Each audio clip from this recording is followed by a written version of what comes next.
నమస్తే అండి, నా పేరు డాక్టర్ రాఘవ్ సునీల్. నేను senior endoscopic spine surgeon, Renova hospitals, Hyderabad. వెన్నెముక సమస్యలపైన చాలా అపోహలు ఉన్నాయండి. ఒకటి, చిన్న చిన్న అపోహల నుంచి మొదలు పెడితే నడుము నొప్పి వచ్చిందంటే మనం నేలపైన పడుకోవాలి, బల్లపైన పడుకోవాలి, దిండు వాడకూడదు, ఇంకోటి అలాంటిదన్నీ తప్పండి. అట్లా ఏమీ లేదు. మన నడుము అన్నది స్ట్రెయిట్ లైన్ కాదు. మన నడుములో చాలా కాంటోర్స్ ఉంటాయండి, ఎత్తులు తగ్గులు ఉంటాయి.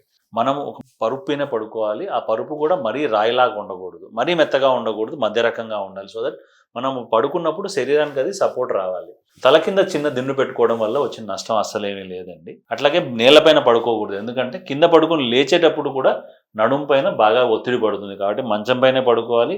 ఆ మంచం కనీసం 18 ఇంచుల హైట్ ఉండాలి. తర్వాత రెండవది ఏంటి అంటే, వెన్నెముక సమస్యలు వచ్చినప్పుడు సర్జరీ అనేది అసలు చేసుకోకూడదు, చేసుకుంటే ఏదో అయిపోతుందని చాలా తప్పు అపోహ అండి.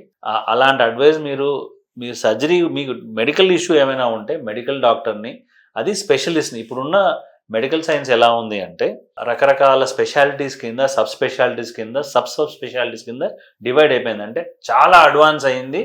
ఒక స్పెషాలిటీలో ఏం జరుగుతుంది అనేది ఇంకో స్పెషాలిటీ వారికి కూడా అవగాహన ఉండదు. అలాంటిది లేమ్యాన్ అంటే మన పక్కింటి వాళ్ళు, ఎదురింటి వాళ్ళ ఒపీనియన్ పైన వెళ్ళకూడదు. మీకు ఏమైనా డౌట్ ఉంటే స్పైన్ స్పెషలిస్ట్ వచ్చి కలవాలి. రెండవది, స్పైన్ సర్జరీ చేసుకోవడం వల్ల మనం ఫ్యూచర్లో ఏ పని చేసుకోలేమన్నది అబ్సల్యూట్ నాన్ సెన్స్ అండి. ముఖ్యంగా ఎండోస్కోపీ వచ్చిన తర్వాత మన న్యాచురల్ రికవరీ ప్రాసెస్ అన్నది చాలా ఫాస్ట్గా జరుగుతుంది. తొందరగా మీ పనులు మీరు చేసుకోగలుగుతారు. తర్వాత కాళ్ళు పడిపోయేదాకా వెయిట్ చేసి తర్వాత చూద్దాం అనుకోవడం అసలు అది మూర్ఖత్వంలో కూడా కొంత ఇంకా ఎక్కువ లెవెల్ అవుతుంది. ఎందుకంటే నరం అన్నది చాలా సున్నితమైన స్ట్రక్చర్. వెన్నుపూసలో ఉన్న నరం అన్నది దాన్ని రిపేర్ చేయలేము. ప్రపంచంలో ఇంకా ఎక్కడ అలాంటి టెక్నాలజీ రాలేదు. అంటే మీరు మైకెల్ షూమాకర్ అని వినుంటారు. అంటే ఫార్ములా 1 రేసర్. ఆయన దగ్గర లేని డబ్బు లేదు, ఆయనకి అందుబాటులో లేని టెక్నాలజీ లేదు. ఒక యాక్సిడెంట్లో ఆయన మెడకు ఫ్రాక్చర్ అయ్యి, మెడలో వెన్నుపూస డ్యామేజ్ అయ్యి కాళ్ళు చేయి పడిపోయి ఉన్నాడు. ఇంకా ఇప్పటికి కూడా ఆయన అదే పరిస్థితిలో ఉన్నాడు. అంటే నేను చెప్పడం ఏంటి అంటే, వెన్నుపూసని రిపేర్ చేయలేము. ఏం చేయగలిగినా కూడా వెన్నుపూస డ్యామేజ్ అయ్యే లోపల మనం జాగ్రత్త పడగలిగితే మీ రికవరీ కంప్లీట్గా ఉంటుంది.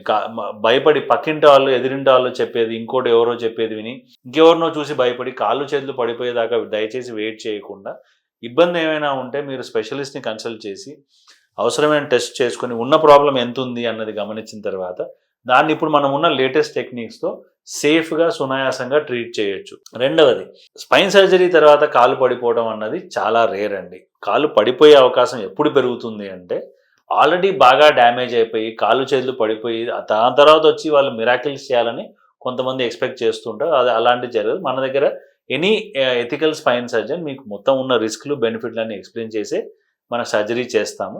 ఇప్పుడు మా చేతుల్లో మేము చూసిన 99% బెస్ట్ రిజల్ట్స్ ఉంటున్నాయండి. సో దయచేసి అనవసరంగా భయపడి ఉన్న ప్రాబ్లం పెంచుకొని కాంప్లికేషన్స్ కొని తెచ్చుకోవద్దు. Thank you.